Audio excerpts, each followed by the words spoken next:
Good morning. It is so wonderful to be with you this morning. Can I say how much that I love the name of this event, Resilience Rising? It just brings so much joy to my heart. I'm really pleased to join you as California's first Surgeon General to talk about my favorite topic in the world, which is not just adverse childhood experiences, but how we support healing and resiliency and empowerment in addressing adverse childhood experiences.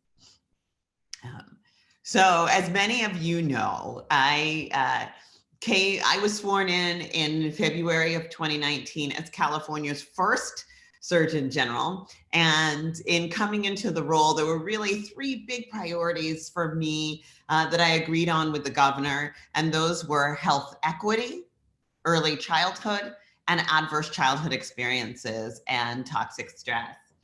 And for me, as I've really been diving into this work, and it really blending. I think for me, a lot of that work is really blended, right? When we think about addressing adverse childhood experiences and toxic stress, there's some of it, obviously not all of it, that's based in early childhood, and then focusing on this work with the health equity. It's just so key. I think that addressing adverse childhood experiences and toxic stress is also a tool for achieving equity. So I'm really excited to be doing this work and focusing on these three topics. And for me, this work really began now, probably a decade and a half ago, in my role as a pediatrician caring for kids in a low-income neighborhood of San Francisco called Bayview Hunters Point. And what I was seeing was probably very much like what many of you are seeing. So many of the kids that I would see were referred to me by teachers or principals or folks running after school programs or other folks in the community who are caring for our kids. And what they would do is, they'd call me up and they'd say, I have this kid, he's hitting the kid next to him, he's falling out in class, he can't pay attention, he can't sit still.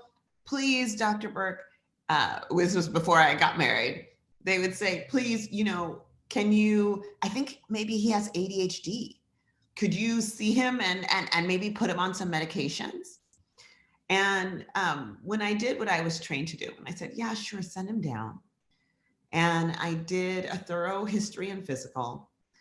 I noticed a strange pattern, which was my kids who were having the most symptoms were also the ones that when I did the history part, when I listened to their stories and when I asked, when did this begin? And what do you notice makes it worse? And all of those different things. My kids that were experiencing the greatest adversity at home, the greatest, exposure to parents who were struggling with mental illness or substance dependence, or who were witnessing domestic violence or at home or violence in the community.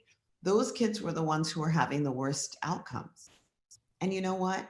It wasn't just their behavior. I'll never forget the patient that I saw who had terrible asthma. And as I sat down with her mom and I said, okay, let's talk about your asthma triggers. We've been working on this. It's, pet dander and there's no cockroaches. We're using the anti-allergy mattress covers and pillow covers. I said, what are we missing? And I'll never forget what this mom said to me. She said, doctora, I noticed that my daughter's asthma tends to act up every time her dad punches a hole in the wall. And that really, for me, was a big part of what threw me into, as a doctor, looking into how it is that children's experiences, how this early adversity affects children's developing brains and bodies. And what I found was really surprising to me at the time. I know that they're teaching it more now, but I really at the time I'd never heard of the Adverse Childhood Experiences Study. I didn't learn in medical school or residency about how early adversity affects kids' developing brains and bodies. And so it was really through this research that I learned about this information. And as I dive into it, I want to just pause a moment for a little trigger warning that we're talking about early adversity. We're talking about stressful or traumatic experiences that happen in childhood. So if anyone needs to take a break or take a pause, I know that for this conference, I have been made available mental health specialists if anyone needs to check in, which I think is fantastic. But I just wanted to make sure to mention that as we start. But what I learned about was the adverse childhood experiences study, right? Which was this was really the seminal work. I mean, there's been piles and piles and piles of research about this since then, but really the key piece of work and in this field was really the adverse childhood experiences study that was conducted by the CDC and Kaiser Permanente and published now over 2 decades ago. And they asked about 10 categories of adverse childhood experiences. And these include physical, emotional, or sexual abuse, physical or emotional neglect, or growing up in a household where a parent was mentally ill, substance dependent, incarcerated, where there's parental separation or divorce, or domestic violence. And what they found that was really striking, I mean, really groundbreaking, were a couple of things. Number one was that ACEs were incredibly common. 2/3 of the folks in the ACE study had experienced at least one. 1 in 8 folks had experienced 4 or more. Across California, what we see is that 62% of Californians have experienced at least one ACE, and 16% have experienced 4 or more. This is the data that's collected by the California Department of Public Health as part of the BRFSS survey. And there are more than 40 states across the United States that collect the same information and see very, very similar rates. And the thing that was really interesting about it was that we see that ACEs happen in every community, right? The original Kaiser study was done in a population that was 70% Caucasian, 70% college educated. But we also see that ACEs tend to be slightly more common in vulnerable communities and communities of color. So we see here in California, we see nationally, actually, a slightly higher rate of ACEs among African Americans, among Latinos, among individuals who identify as gay or lesbian or bisexual or transgender, and among mixed race individuals, right? And so we see that it happens in every community, but some communities are more affected. Now, the other thing that they found, which was, again, really striking, was that there was a dose-response relationship between ACEs and negative health outcomes, right?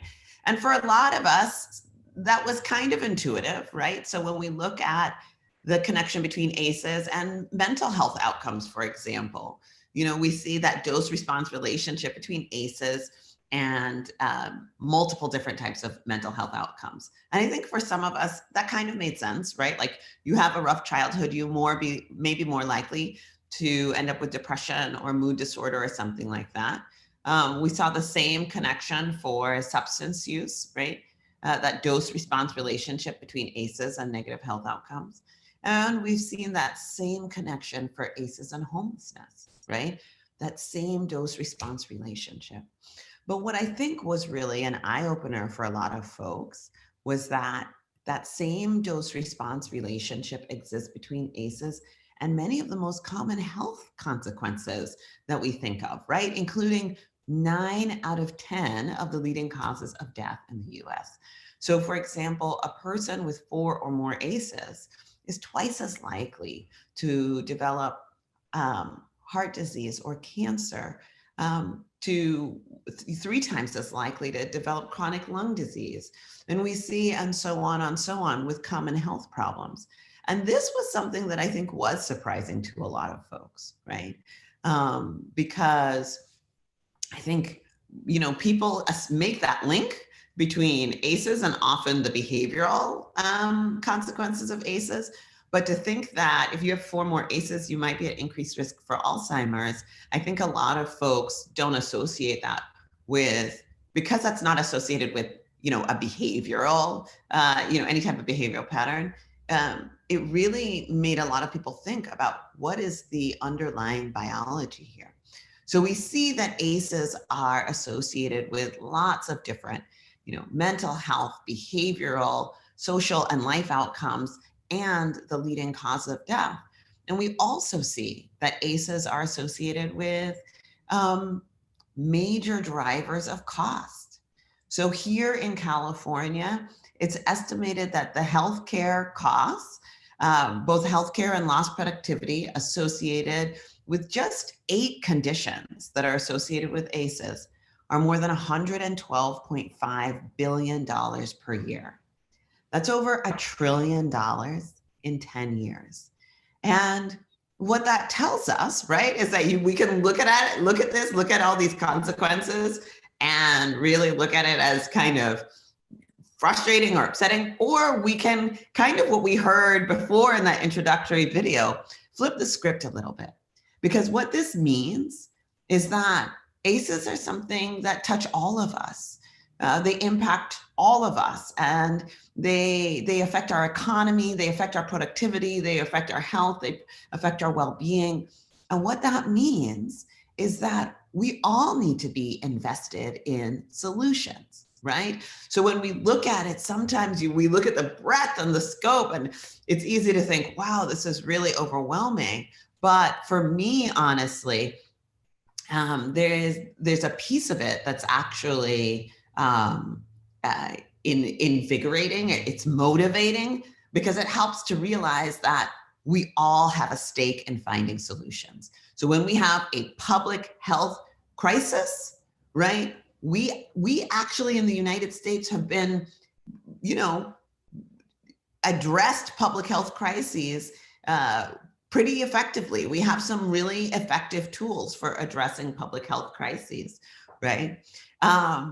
Because the thing that's so important, and this is the key, is that ACEs are not destiny, right? And what all of the science shows us is that with early detection and evidence-based intervention, we can transform health outcomes. And we've done it before, right? So one example, you all know, back in the early 80s, doctors were seeing patients coming into the hospital with, unusually high rates of TB. And we didn't know what was going on. We said TB, I know how to treat that, wrote the prescription, sent the person out. And then patients were coming back, but this time they had this rare pneumonia, pneumocystis pneumonia. And they said, wow, that's uncommon. But we look it up and write the prescription and send folks out. And then patients were coming in with this crazy skin lesions, this rare skin cancer, Kaposi sarcoma. And we said, wow, okay, I don't know how to treat that, but I'll refer you to my colleague. He'll patch you up and he'll send you out. And what happened? Patients kept on coming back, and they were sicker and sicker. And the reason why is because the things that we knew how to treat, the things that we were accustomed to dealing with, those were not the root cause problem. They were just symptoms of a deeper problem. And once we recognized what the deeper problem was, and we tackled that deeper problem, we addressed it directly, what happened? The mortality rate from HIV/AIDS declined by more than 90% since its peak in 1992. Right? So here we see, 1995. So here we see, the death rate from HIV/AIDS. And when we were actually able to develop treatments that tackled the root cause, then we were able to see this really spectacular decline. But in order to do that, we had to understand the biology. We had to know what the root cause is. So if you all will indulge me for just a second, I'm going to take you on a little walk on the biology of adversity. You all may know I'm a bit of a science nerd. And so I'll try not to geek out too much, but the science is my favorite part. So when we are trying to understand and develop thoughtful cross-sector responses to adverse childhood experiences, we have to understand how it works. How does it affect our biology, right? And it works a little something like this. So imagine you're walking in the forest and you see this guy, right? Hopefully I scared you just a little bit, but not too much, right? What happens? What happens? Immediately, our brain's fear center, our amygdala, sounds the alarm, and it activates the release of all these stress hormones in our brain and in our body, right? And so our hearts start to pound, our pupils dilate, our airways open up, and we are ready to either fight the bear or run from the bear. And that's our fight or flight response, right? That is good. That is going to save our lives in the situation. But if you were to think about it, fighting a bear wouldn't seem like a good idea, would it? No, he's big and he's got teeth and he's got claws. And that's why when we activate our fear response, the amygdala, right, that part of the brain sends nerve signals to the front of our brain, our prefrontal cortex, the part of the brain responsible for judgment and impulse control and executive functioning, and turns it way, way down, right? Because if you're in the forest and there's a bear, you don't want impulse control getting in the way of survival. And instead, what it does is it turns up the part of the brain called the noradrenergic nucleus of the locus coeruleus, or as I like to call it, the part of the brain responsible for, I don't know karate, but I do know crazy, right? This is our within the brain stress response, and it gets us amped up. Now, the less obvious things that happens when we activate our stress response is that we also activate our immune response. Because if that bear gets his claws into you, you want your immune system to be primed to come and bring inflammation to stabilize that wound so that you can live long enough to either beat that bear or get away. It's genius. It was evolved over millennia to save our lives from a mortal threat. But the problem is what happens when the bear comes home every night. And this biological response that was designed to be activated once in a while to save our lives, right, goes from being adaptive or life-saving to maladaptive or health damaging when it's activated over and over and over again. High doses of adversity, especially during childhood, right, is especially harmful because children's brains and bodies are just developing. And so high doses of adversity affect the structure and function of children's developing brains, their developing immune system, their hormonal systems, and even the way their DNA is read and transcribed.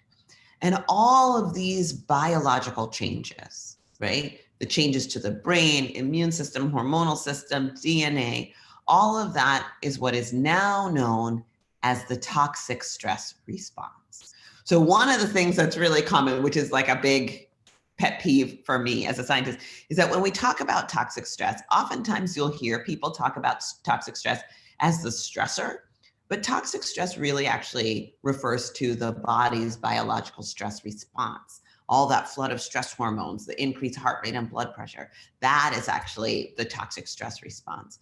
And one of the things that's really key about the toxic stress response is that when you have early life adversity, right? Some people may be more vulnerable depending on their biology, but protective factors can actually buffer our biology so that early adversity is less likely to lead to these changes. And I'm going to talk a little bit more about that in just a minute.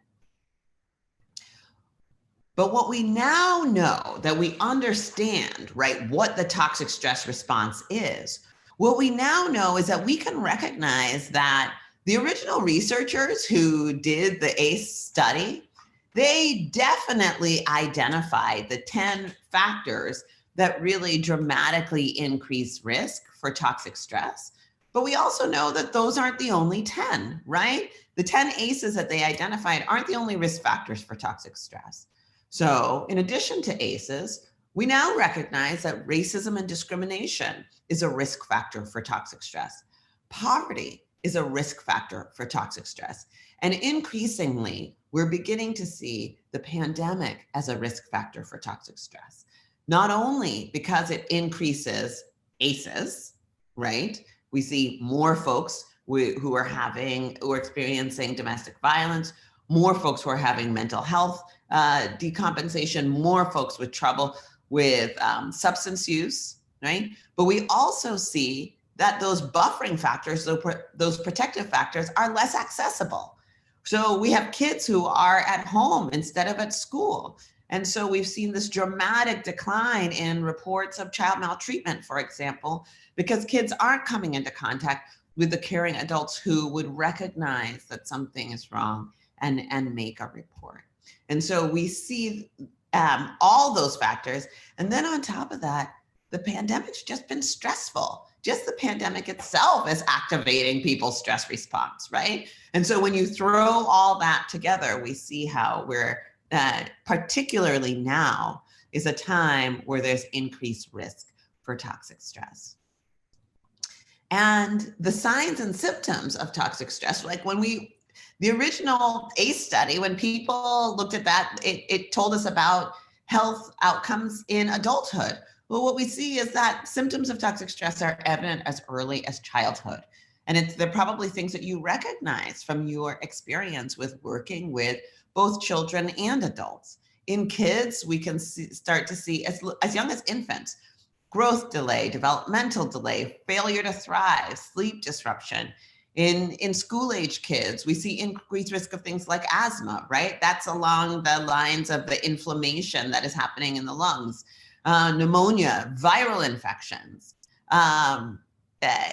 learning difficulties, behavioral problems. And as kids get older, we see increased risk of high-risk behavior, teen pregnancy, teen paternity, substance use. We also see changes in hormonally regulated things like changes in pubertal timing, et cetera. So one of the things that it's really important to recognize is that some of the symptoms of toxic stress, right, are behavioral. And I think that for those individuals who do have mental health or behavioral symptoms, honestly, they're more likely to get recognized.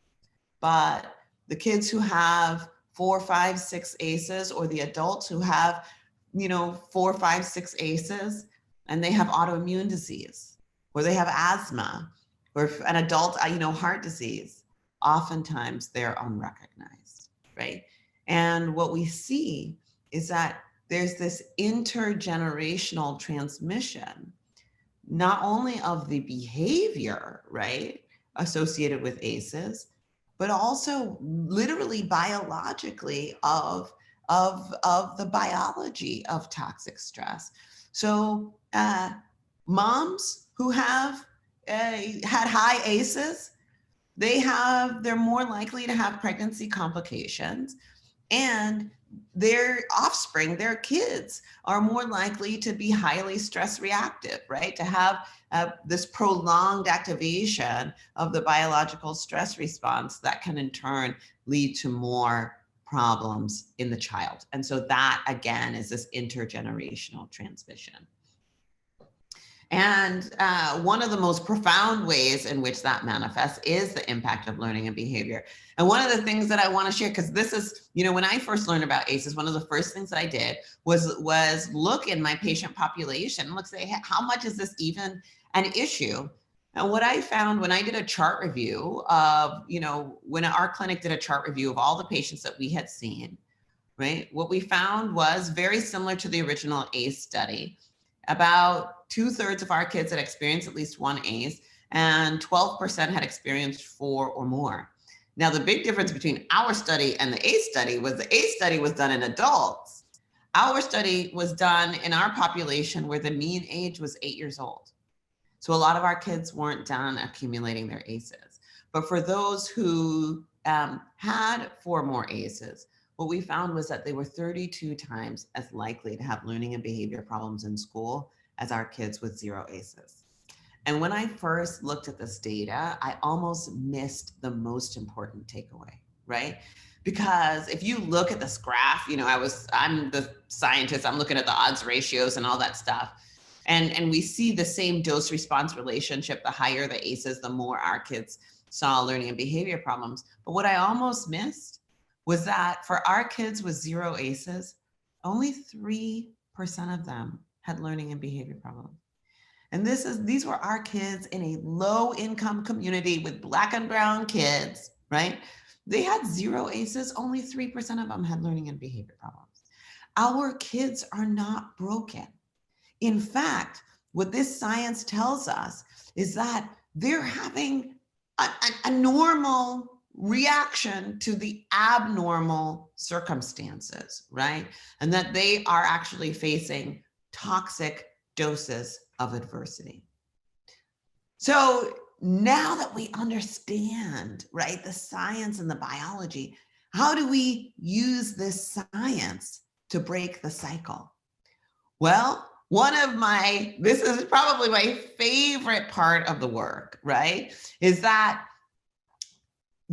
just as the science tells us about how early adversity affects kids' brains and bodies, it also tells us about how to interrupt that progress, right? Because the biological stress response is actually divided into 3 types. So 3 categories. So remember, our stress response is normal and healthy part of our development.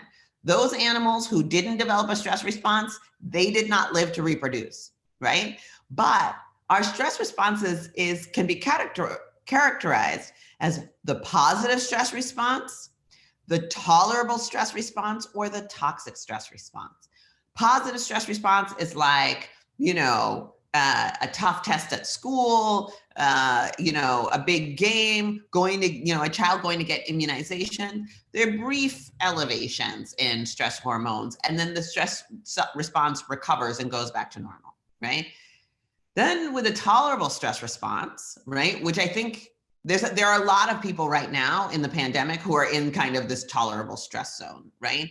Where you have a longer term activation of the stress response, right? So you see longer term changes, and you may see some of these symptoms of sleep disturbance, differences in appetite,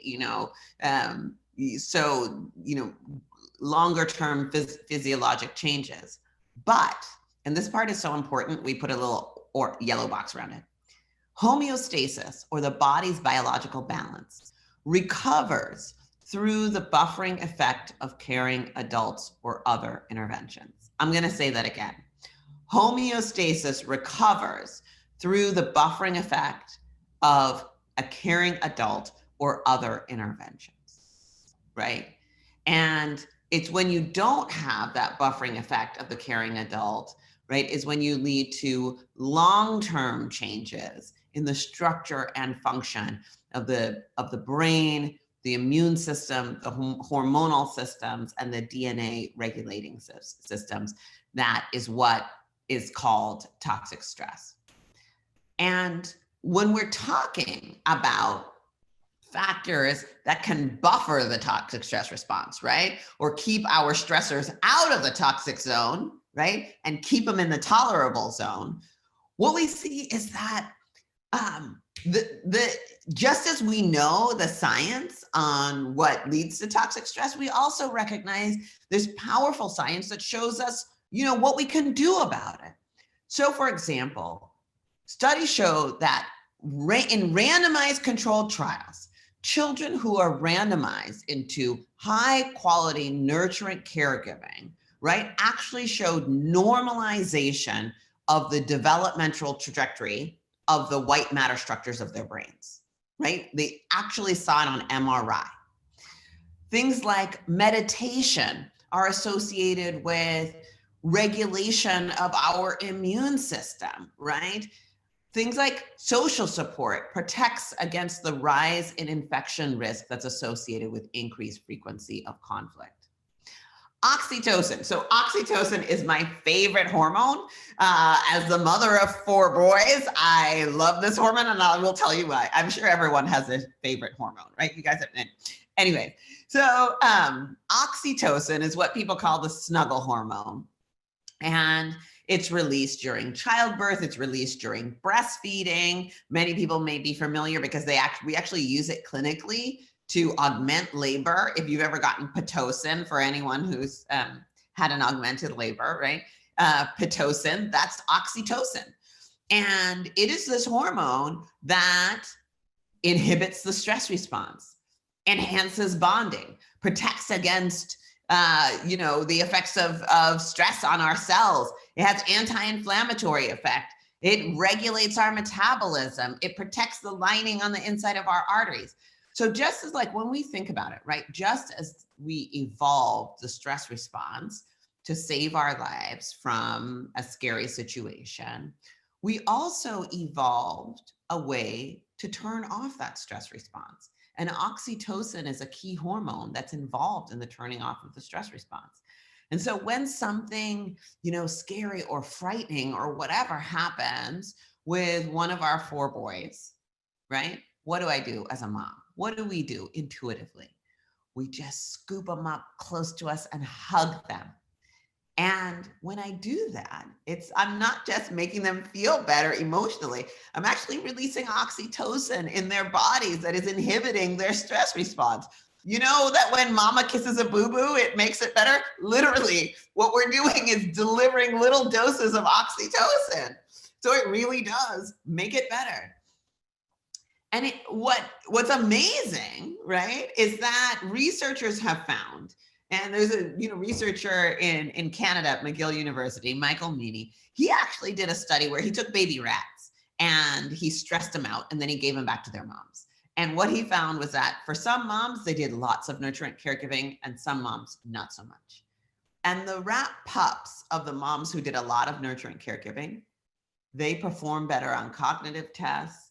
They were more stress tolerant, and they had a more normally functioning stress response system that turned itself off, that was able to get back to that homeostasis faster and more consistently than the pups who didn't have a lot of nurturing caregiving. And then when he looked at their DNA, these researchers actually found that this nurturing caregiving behavior from the mom was actually associated with changes in these baby rats' epigenetic regulation, which is, epigenetic means above the genome. So it's not a change to your genetic code, but it's a change to the markers that sit on top of your DNA that determine how your DNA is regulated. Well, then here's the crazy thing. Then the next generation of pups, right? They switched him at birth. So the pups that came biologically from a mom who didn't do a lot of nurturing caregiving, they were fostered by a mom who did do lots of nurturing caregiving. And guess what? That generation of pups, they performed better on cognitive tests. They had a more normally functioning stress response system that turned itself off more normally after a stressor. And their epigenetic markers were the markers of their foster mom, not their biological mom. It was actually the nurturant care that changed their epigenetic regulation. And the best part of that story is that when those pups grew up and they had their own babies, they were more likely to be highly nurturant caregivers, right? So we see that these interventions can make a difference all the way down to our DNA. And when we look at the effects that make a difference, we see that, we've taken all of this research and science and all this stuff and boiled it down to, 6 or 7 easy recommendations, which are sleep, exercise, nutrition, mindfulness, mental health, and healthy relationships are all evidence-based strategies for helping to biologically buffer the stress response, to reduce stress hormones, reduce inflammation, and enhance neuroplasticity, which is the ability of brain cells to make new connections. So not only do these things make a difference, biologically, when you're looking at people's DNA and epigenetic regulation and markers of inflammation and all that crazy stuff, but it turns out that they also, like, if you look at people and you look at people's health, it improves their health. So it turns out that regardless of the presence of ACEs, having lots of bufferant care, nurturant care is associated with better health outcomes. So that's good news. The good news is that you don't have to have ACEs to benefit from lots of nurturing buffering care. But for those who do have ACEs, the presence of all buffering care assets reduced the prevalence of total poor childhood health, including asthma, allergies, headaches, digestive disorders, and school absenteeism from 59.8% to 21.3%. Can you imagine? I mean, honestly, if there was a drug that could do that, it would be like fast-tracked by the FDA. But we realize that it's not a drug, it's us. It's us. It's the daily doses of nurturant care that we all provide to the young people in our care who we come into contact with that truly is the antidote for toxic stress. And the CDC has estimated that if we were to dramatically reduce ACEs, we would see a profound reduction in depression, chronic lung disease, asthma, kidney disease, stroke, heart disease, cancer, diabetes, overweight, obesity, unemployment, poor educational outcomes, smoking, heavy drinking, right? Across the board. Can you imagine what that day might look like?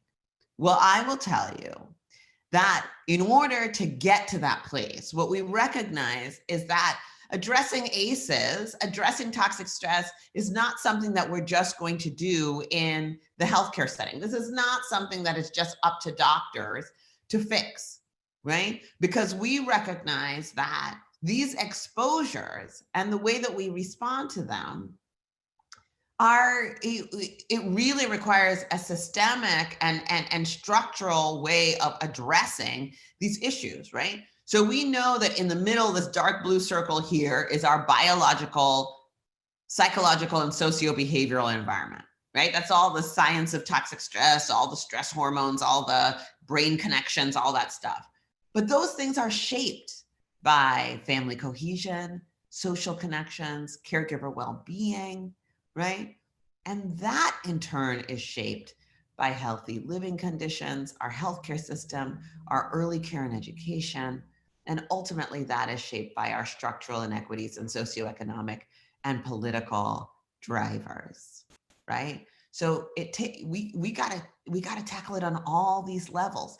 There is a role for every single one of us to play in addressing ACEs and toxic stress, because we know that no single sector can mitigate the early life drivers of health inequities, right? That these are complex, interconnected roots, and they require coordination across multiple sectors and a systems-based approach.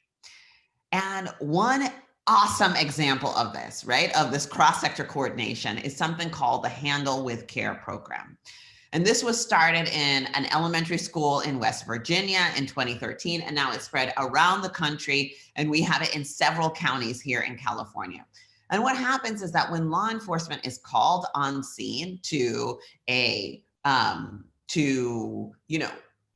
situation, a domestic violence call, if there is, a car accident or a meth lab blows up, whatever it is, and if there's a child on scene, they get the information and send it confidentially.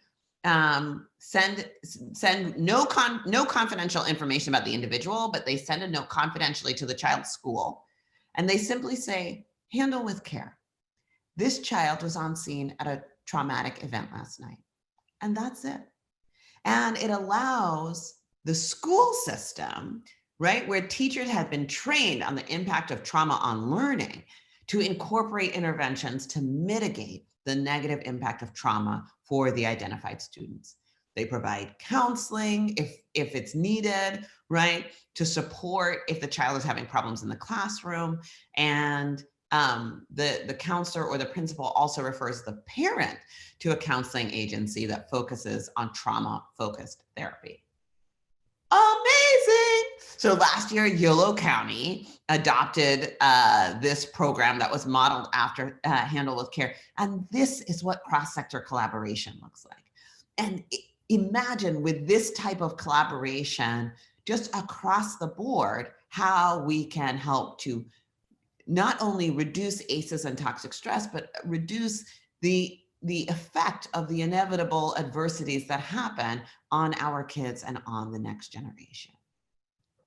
Another example of this amazing work is a program that's called Quiet Time, right? Where the Center for Wellness and Achievement in Education trained the entire school community on mindfulness, right? This is one of the evidence-based interventions.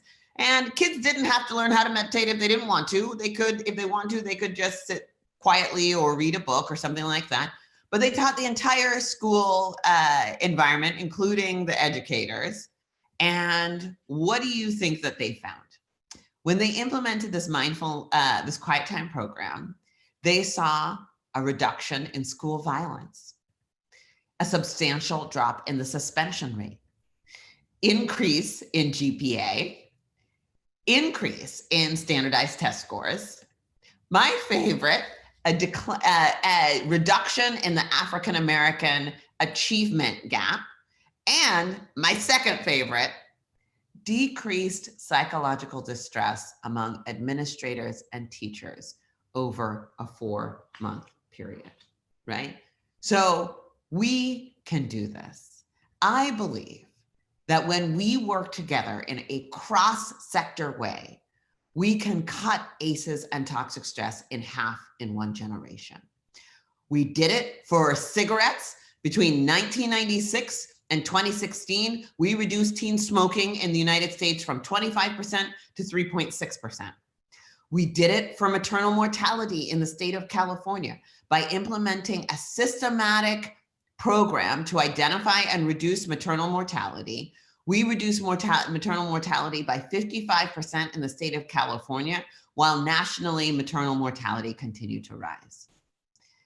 And in order to do this, right, what the science tells us is that we have to intervene early when there's high levels of neuroplasticity. We have to take this cross-sector approach that involves primary prevention, right, addressing those systemic and structural barriers and raising awareness. Here in California, we've launched a first-in-the-nation effort to train our healthcare providers to screen for ACEs, identify signs and symptoms of toxic stress, and respond with trauma-informed care, right? With a focus of screening both children and adults so that we can reduce that transmission from parent to child, reduce that vertical transmission. And of course, a critical part is our network of care and referral and treatment systems, right? Making sure that everyone knows what their role is in addressing this public health crisis. So we're really taking a coordinated public health approach, advancing research, doing screening, trauma-informed clinical care, coordinating networks of care, ensuring cross-sector training and competency, and raising public awareness. And here in California, you know, our investment is substantial, but and it goes far beyond the $150 million that we've invested in the ACEs Aware program to train our healthcare providers.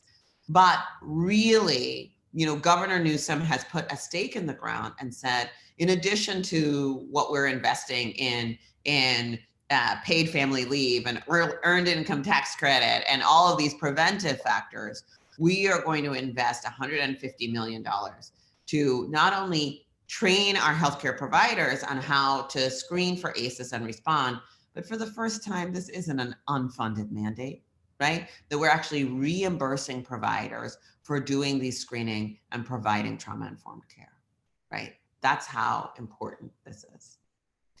And what we know, right? So any provider, any healthcare provider can go to the ACEs Aware website, acesaware.org, and get trained. It's free. It's available for any healthcare provider. And one of the things that I want to say is that for this effort, you know, our goal, my dream is for every healthcare provider in the state of California to be ACEs aware, to be trauma informed, right? And part of the way that we do this is not only for our, you know, get the word out for our providers to get trained, but when people start demanding that their healthcare providers are trained, when people go to their healthcare providers and say, hey, I want to talk to you about my ACEs, right? Then that really is going to drive this adoption.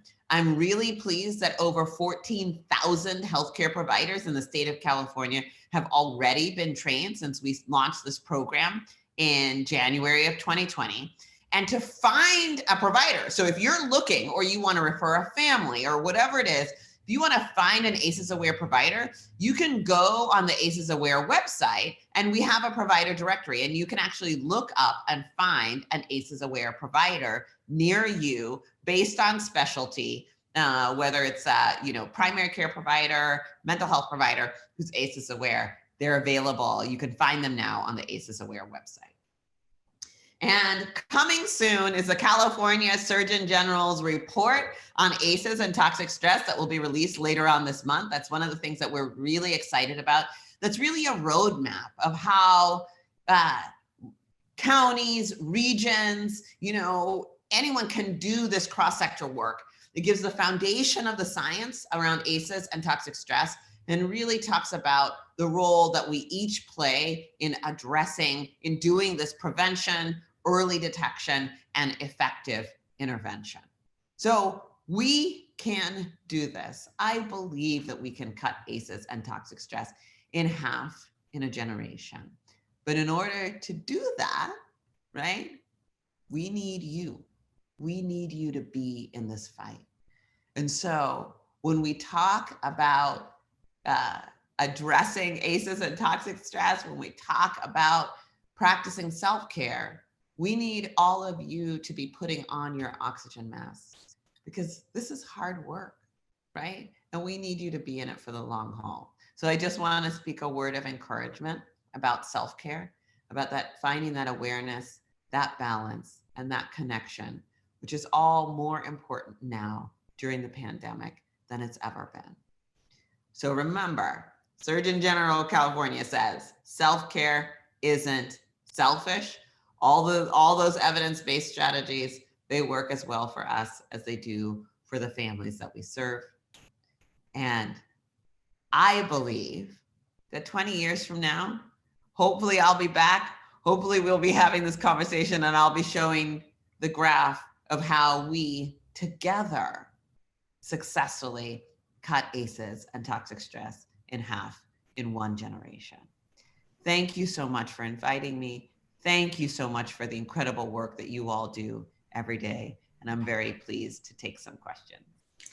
Thank you, Dr. Burke Harris. This is Scott Nanick, County Superintendent of Schools. I cannot appreciate the gratitude we have for you being with us today. I do want to thank you on your foresight of realizing we were behind time and skipping my introduction I had all prepared for you, but this has worked so well and such important information. So I would never stand in the way of such a great important message. I'm going to run your Q&A for you today. We do have some questions. So the first one is from Tricia, and she's asked, can the same biological changes for toxic stress occur in adults experiencing repeated trauma, even if they have low ACEs scores? That's a great question. So what we see is that because adults have much lower levels of neuroplasticity, right? Some of the structural and functional brain changes that happen in adults, we're less likely to see that. So let me say that the overactivity of the stress response and these long-term changes, they can happen they can happen in adults. So let me start by that. Oftentimes in adults, I think what we're more likely to see is like PTSD. It is not known at this time whether high doses of adversity in adults, if you haven't had adversity as a child, will lead to increased risk of things like heart disease and stroke and cancer, right? Like we know that when adults experience trauma or adversity, they can develop PTSD and have the mental health symptoms associated with that. But in terms of the long-term changes, that's not known. I think there hasn't been a lot of evidence towards that.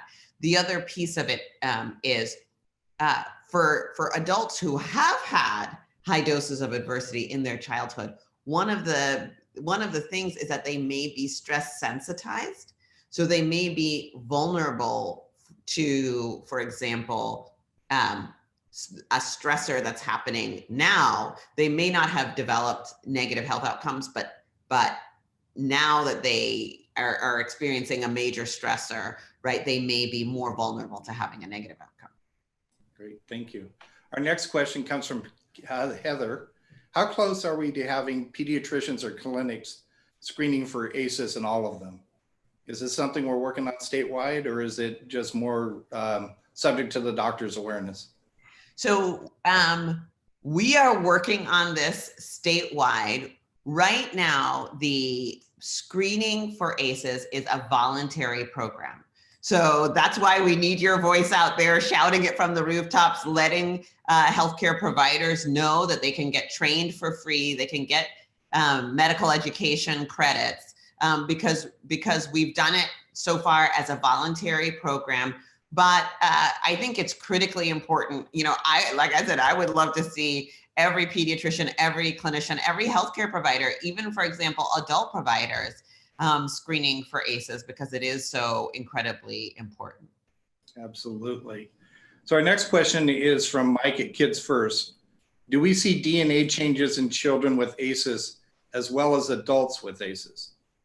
So we do see DNA. So what happens is that the changes to the DNA happens during certain periods of childhood, and they're they can be long lasting. They're long lasting. So once you have those DNA changes in childhood, there's still a lot of research that's happening on this, but after a certain period in childhood, then those DNA changes are long lasting. So there's kind of like a window of opportunity to intervene, which is why early detection is so important. And then after that window of opportunity, it gets more, it's not known whether those DNA changes are changeable. Great. One of the questions is, and I'm not sure you're aware, we've been running the Handle with Care program in our county for the last 3 years. So it is very handy and very productive, and does enable our frontline intervention with those kids to just give them that big hug at school when they need it. So we are thrilled to have that in operation. Do you know of any moves statewide to provide ACEs training for educators in a cost-effective manner? That is something that we are we're working on. I will say this is the superintendent of public education, Tony Thurman, is a big champion for this work. Obviously, the once in 75 years budget downturn, economic recession has unfortunately took a little bit of the wind out of some of our efforts, but we are looking to find ways to scale trainings for our educators as well. That's great. I know there are a bunch of them out there that would take advantage of that. So please keep us informed. I don't have any other questions that are showing up, but really appreciate your time this morning. And thank you for all the work you're doing. Yes, I have to. I so apologize to you. I wasn't sure, but you know, anyway, perfectly. Thank you for your graciousness. And I just want to say, I really want to say thank you so much for your leadership and the work that you've been doing, because my team has been telling me about it and briefing me on the excellent work that you've been doing. And it's truly amazing. I think each one of us has the opportunity to be leaders in this work. And I'm really incredibly grateful to you for your leadership. Well, thank you. It's all for the kids. Thank you. All right. Take care. You too.